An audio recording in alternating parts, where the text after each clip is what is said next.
सोलोंथाइ लानो गोसो गुदुं फरायसाफोरनि थाखाय गोजोनथाव खौरां। क'क्राझार सहरनि साहा थानाय बालागाव सेन्ट आन सेनियर सेकेन्डारि स्कुलाव 2026-27 बोसोरनि थाखाय गोदानै मुं थिसननाय हाबाफारिया जागायबाय।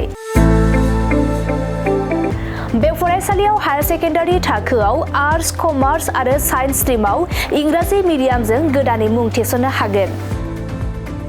साइन्स स्ट्रिमाव गुबुन गुबुन आयदानि थाखाय गोनांथि बायदियै केमिस्ट्रि, फिजिक्स आरो बाय'ल'जि लेबनि खाबु दं। गोजौआव मख'नाय गुबुन गुबुन आयदाफोरनि थाखाय गोजौ सोलोंथाइ गोनां थोजासे रोंग'सा फोरोंगिरिफोर दं। बे फरायसालियाव फरायफारि आयदानि अनगायैबो फरायसाफोरनि रोंग'सा जौगाथायखौ नोजोर लाखिनानै स्पर्ट्स फेसिलिटिज बायदियै इनड'र आरो आउटड'र गेम्स गेलेनो खाबु होनाय जायो।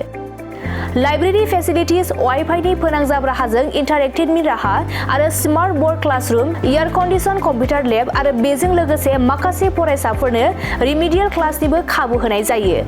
गुन गोनां फोरोंगिरिफोरनि सोलोंथाइ होनायजों लोगोसे बेवहाय बायदि उफ्रा सोलोंथाइबो होनाय जायो, जेरै कम्पिउटार क्लास आरो गुबुन सार्टिफिकेट कर्सफोरनिबो सोलोंथाइ लानो खाबु होनाय जायो। हौवा आरो हिन्जावसाफोरनि थाखाय आलादा आलादा हस्टेलनिबो खाबु दं, जेराव साबसिन सुबिदा होनाय जायो।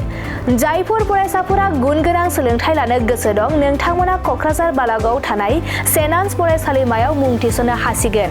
गोबाङै मिथिबावनो थाखाय नैबे जानबुं नम्बर 6003912549 आरो 6003786924 जानबुं नम्बराव खौरां लाहरनो हागोन।